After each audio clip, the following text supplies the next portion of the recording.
What's up, guys, and welcome back to another Lorcana video where we're going to be breaking down yet another one of these Discord sessions with the devs. If you didn't know, the devs brought in a few other creators to answer some questions and spoil some more cards for Into the Inklands, and I'm excited about what they told us. In this video, I'm going to break down everything that was said, so make sure if you have any comments or thoughts, leave a comment down below. Let me know what you think about all the stuff that was revealed. So let's jump into some of the first cards that were spoiled. Well, I guess technically they've already been spoiled, but they started out with the Jim Hawkins card, and yeah, he seems pretty good. So the thing that makes Jim Hawkins really good is the fact that when he quests, he's going to be able to put a free location in. Yes, there is a limitation on how big that location is. We don't really know if we're going to have some good ones or bad ones that he can put in, but hey, a free card is a free card, so I will take it. So during that call, Steve, one of the developers for Lorcana, was talking about the fact that John Silver came in the other set and he was, you know, a little sad that they weren't able to put more Treasure Planet characters in there, but it seems like Into the Inklands is going to have more of these characters from that movie, especially because the locations, well, they make sense with that movie. So I'm excited to see what else we're going to see from that movie, but already Jim Hawkins checking some boxes. He's going to be a pretty good card and the first legendary that we've got so far of the set. So the next card that they spoiled was Scrooge McDuck, richest duck in the world. Well, he seems pretty good. He's a 5, he's in Sapphire, and he's got 2 different abilities. The first one, he's gonna have evasive on your turn. Of course, that's always a great mechanic with all these evasive cards running around, but his other ability is actually pretty interesting. During your turn, whenever this character banishes another character in a challenge, you may play an item for free. Now, today, if we look at what items we have, sure, there's some decent items, but there's not specifically any item that runs away with a game just yet. So with this ability, getting a free item could be huge. Now, most of our items today are kind of so-so. The highest one costing 4, and yes, there's quite a few that work, you know, dependently with other cards, but who's there to say that we're not going to get some type of 6 ink, you know, item like King Triton's Triton? Yeah, say that 3 times fast. Or some other big item in the Disney lore, well, that makes it worth getting down for free. And as you know, items are able to tap or be used the same turn, and we may have some really good stuff. Next up in that card list was Pongo. Now, Pongo is another one of those cards I think has already been spoiled, or we talked about it a little bit before, but this particular card, he looks pretty cool. So once per turn, you can pay 2 ink to reveal the top card of your deck, and if it's a character card, put it into your hand. Otherwise, put it on the bottom of your deck. So this is one of those cards where, you know, late game or something like that, you've already burned through your cards. Maybe you need some card draw, you don't have your Stitch or something like that. Well, if you have that extra ink laying around, well, you can start churning through your deck, making sure that you're getting characters and being able to play them. He's a 3-drop and he's inkable, so he's already pretty okay on the curve, but having that ability could pay off in the right color decks or a mid to late game card.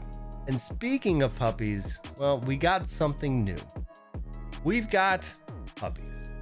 Yeah, we got puppies. Puppies are everywhere, and this is one of the first things they're doing a little different with these cards.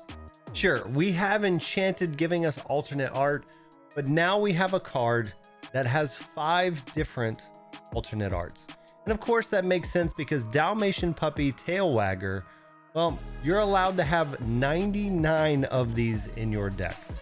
Makes perfect sense, right? All the puppies, Pongo and Perdita, gives you the 101 Dalmatians, but I do think this is a pretty good card. The fact that it's 2, it's inkable. Yeah, you can probably do something with this. We haven't seen a Perdita yet. Maybe that's the card that's going to give us some type of reduction like we have with Snow White, or maybe we'll get something that gives these guys extra lore. Who knows? But I do like the fact that we are starting to see some of these kindred or tribal type cards coming out, And yeah, I think the puppies are pretty cool. So moving from the puppies, we have Moana. Moana is coming in and she is a Floodborn. So again, keep in mind, we have a lot of cards that came out this last set caring about Floodborn, and we are starting to see more Floodborn enter into Lorcana. So this one is a 5-drop. She is inkable. She's a 4/4, but she's a shift 3. Now we don't really have a cheaper Moana yet. This isn't the same artwork that's on the playmat, so maybe we'll see another Moana revealed pretty soon. But a shift 3 is always great. Maybe you have your 5-drop out and you want to shift this onto this Moana, maybe the other older red Moana, maybe the amber Moana, whatever it may be, and have that Floodborn trigger for some other card that you already have. But she is a Floodborn, a hero, a princess, and a captain. So captain's kind of interesting to see on there, especially when we think of other captains in the Disney universe. And who knows, like we said before with the puppies, maybe we'll get more of that kindred going on. Maybe we'll get more captain type cards, and it could be interesting to see all of those starting to work together like we're starting to see with some of the other cards. Not only does she have shift 3, she taps for 2 lore, and she also has welcome to my boat. So whenever this character quests while on a location, ready all the other characters here. They can't quest for the rest of this turn. So of course, this isn't going to allow you to tap, untap them and have them quest again, just like the other Amber Moana with the princesses, but this does protect them. So it makes them to where, you know, your opponent can't attack those characters that are at the location. Maybe you have some shenanigans going on like we've seen with Arthur in the bounce decks. So this could be an interesting card to see where she starts to get play, especially with everything that's kind of going on with this set and everything that we're seeing in the current set and the current meta with Amber and you know, the bounce decks and things like that I mentioned. So again, we got to see a lot of characters, and when it comes to Enter the Inklands and everything going on with that, we wanted more locations, and we did get one location spoiled, and this is the last card they spoiled, but it is a good one. This is Maui's Place of Exile. The Maui's Place of Exile is 2 and inkable. It takes 1 ink to move your character there, and it has 5 willpower. So it's going to stick around for a little while at least. Also within this location, which is important because the last location we saw really didn't have anything on it. It was pretty vanilla as far as the location goes. This one is going to give every character here resist +1. So this card being in steel is definitely going to help you in those mirror matches against steel, allowing, you know, Tinkerbell and grab your swords and things like that to do less damage to your characters that you're hiding over on Maui's Place of Exile. But also, well, it's going to help just in general when your characters are being attacked. I'm okay with paying 1 energy to hide a character here just to give it a little bit of resist, and maybe have them waste a couple turns having to attack into this location just to get it off the board. Now, the one thing to really note on this location compared to the last location we got, there's no lore here. So this card isn't going to give you lore at the beginning of your upkeep like we saw with Forbidden Mountain. So it is kind of interesting to see the fact that we will have locations that give you bonuses, but maybe don't give you lore. So without seeing more locations, we don't really know what's going to be the standard when it comes to these things. But I was excited to see another location being spoiled, and hopefully we'll get a few more in the near future. Now, those were the new cards that were spoiled, and I did mention that we got some other new kind of things that were talked about, and one of those was the puppy art. I like it. I like that you can have different variations on a card.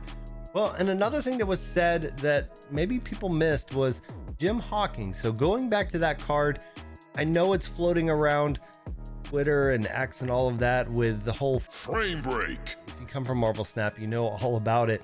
Well, it's happening, and it was brought up and asked about, and what was stated was the artists are trying to find new and fun things to do with the frames in this set. Now, again, I really appreciate the devs taking the time to do this. It was awesome getting to see some of the other content creators that were, you know, included in that call. Yes, I would have loved if I was on it, maybe in the future when I get some more content out, but It was awesome to see these guys that we get to interact with all day long over in the different social medias, being able to, you know, give their opinions on these new cards as they were revealed to these guys, as well as kind of be able to ask a few questions here and there about the set and about future and upcoming stuff. Now, I hope you enjoyed this video, and let me know down in the comments what was your favorite puppy art. And yeah, if you're still struggling with locations, you're not sure exactly what all those numbers mean or anything like that, make sure to check out this video. I go through everything the devs have told us about locations, help you guys understand how they're going to be interacting as we jump into the Inklands. Till next time, I'll take it easy.